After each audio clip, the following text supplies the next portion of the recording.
During a reality show shoot, my younger brother and I accidentally fell into the water. My wife, who's an excellent swimmer, didn't hesitate. She dove in and rescued him. With a pale face full of worry, she called over 10 bodyguards to carry him away, never once looking back at me. I was left struggling, nearly drowning at the bottom of the lake, until the crew finally pulled me out. The next day, I handed Hallie the divorce papers. Looking at the paper, her expression was gloomy. Connor can't swim. That's why I saved him first. Are you really jealous over that? I met her gaze calmly. Yeah, just sign it. We finalized the divorce without a fight. Hallie's delicate brows remained furrowed the whole time, but nothing about her expression stirred even the faintest emotion in me anymore. She tucked the divorce certificate into her limited edition designer handbag and said, "I'll drive you." "No need." I shook my head. Apparently unsatisfied with my tone, she snapped, "Clayton, you don't have to act like this. We were married for 3 years. A divorce doesn't mean we have to cut ties completely." I was stunned for a second. I never thought words like that would come from her mouth, especially now that Connor was back. Shouldn't she be happy that I had the good sense to step aside? "Miss Barnes, to me, a divorce is a divorce. We're not family anymore, and we sure as hell can't be friends."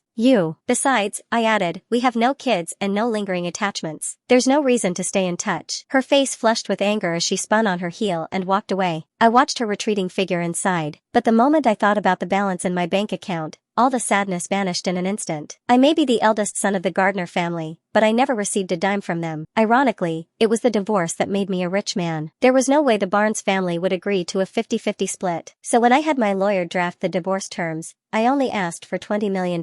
Hallie agreed and added 2 luxury properties in New York and Los Angeles, 3 more in London, and 6 commercial apartments in prime locations. That alone was enough to ensure I'd never have to worry about money for the rest of my life. Looking at those cold, hard numbers on the screen, I couldn't help but laugh. Finally, I could live for myself. The very next day after the divorce, I moved into a downtown penthouse. It was already registered under my name, and for the first time in my life, I felt a deep, unshakable sense of security. I thought I'd feel pain and regret leaving Hallie. After all, I did love her during our 3-year marriage. But to my surprise, that first night, I slept better than I had in years. I woke up the next day at noon, feeling completely at ease. Hallie and I had been bound by a business arrangement. Our grandfathers were war comrades who arranged the marriage decades ago. But originally, the engagement was meant for Connor. Why? Simple. He was the golden boy the Gardner family raised for 18 years, the little prince of the household, while I was the biological son who had been switched at birth. Before all this, Hallie and I lived in separate worlds. She was the school beauty and top student, the kind of girl someone like me would never even meet, let alone fall in love with. Everything changed when I turned 18. The Gardner family found me. With tears in their eyes, they claimed I was their real son, separated at birth due to a nurse's mistake. Back then, I was living in a welfare home. When I saw their luxury cars and expensive clothes, I naively believed life was about to become easier. At the very least, I thought I wouldn't have to collect garbage just to pay for school anymore. The orphanage was poor, and not every child had the chance to study. But instead of receiving love, compensation, or even a simple apology, I was met with indifference, cold stares, distant words. Still, I told myself, as long as I could go to school, it was enough. They said the fake young master's parents had died, so they wouldn't send him away. But from day one, the difference in how they treated us was painfully clear. I never felt like the eldest son of the Gardner family. If anything, I was more like the housekeeper's kid. It wasn't until my parents arranged a business marriage for me that I learned the truth. The cold, elegant heiress who had always been by Connor's side had been in a terrible car accident. They said her leg would never fully recover. She'd walk with a permanent limp. For a woman, that kind of injury was devastating. It wasn't just the physical pain, it meant losing her poise, her grace, and the freedom to wear beautiful skirts again. Connor had cried and screamed that he'd never marry a cripple, so the duty fell to me. I could have refused, but when I thought of that aloof yet stunning face, one I hadn't seen in over a year, I somehow found myself agreeing. I was 20 then, about to start my sophomore year of college. My parents arranged a leave of absence for me,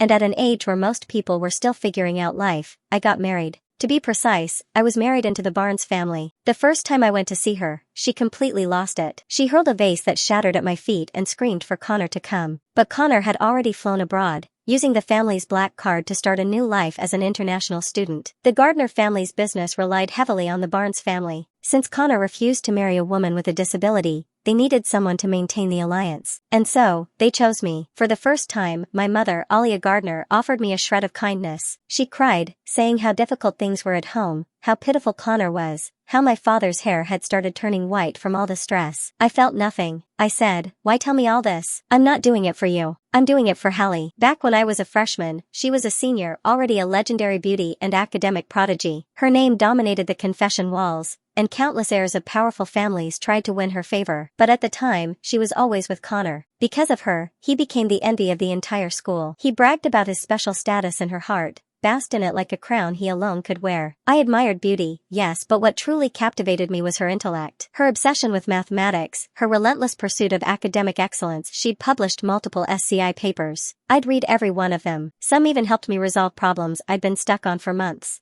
It wasn't hard for admiration to turn into love. On our wedding day, Hallie never smiled once. I was so nervous I kept wiping the sweat off my hands, my palms slick no matter how many times I dried them. When I took her hand, I nearly tripped. The guests laughed. I looked like someone completely out of place, a joke. I heard them mention Connor, and Hallie's face darkened further. I figured, she must still be in love with him. Why else would she look at me with such resentment? At that moment, I regretted it, both the marriage and the silent crush I had carried all this time. On our wedding night, she was the one who took control. She straddled me without a word and forbade me from moving or doing anything she didn't like. But her leg wasn't strong, and she struggled. I wanted to flip her over, to ease the pressure, but the look in her bloodshot eyes stopped me. She was hurting and used this as a way to let it out. Soon our breathing grew heavy, her face flushed with color, and despite everything, I too felt pleasure. There wasn't much internal conflict in the Barnes household. Compared to life with the Gardner family, I was surprisingly more at ease here. I still loved reading. I continued exploring academic problems, even though I was no longer enrolled. And Hallie, from not coming home for days at a time, she eventually began returning every evening without fail. Even when she was swamped at work, she'd still send a message to let me know where she was. I started learning massage therapy from a traditional medicine practitioner. I wondered, maybe, just maybe, with consistent care, her leg might get better.